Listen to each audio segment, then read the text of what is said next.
কোৱা মাকৰ এতিয়া সমাপ্ত কৰিছোঁ ইয়াক এৰিম তাৰমানে লগতে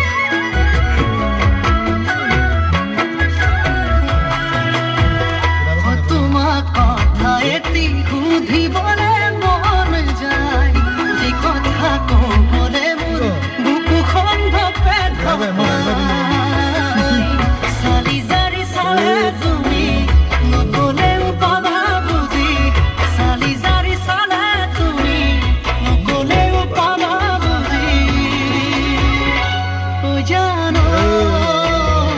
মোৰ জানো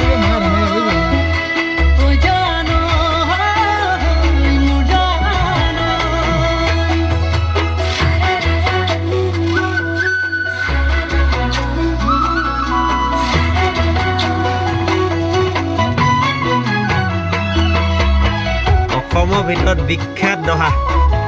নম্বৰ 1 আৰু চাগে কোনো পাতিবই নোৱাৰিব এই জনমত আমাৰ বছে পাতিছে বিমল বৰা বহুত ভাল লাগিলে খাই আৰু দেখি ভাল লাগিলে খাই ভাল লাগিলে অসমৰ ভিতৰত বিখ্যাত আৰু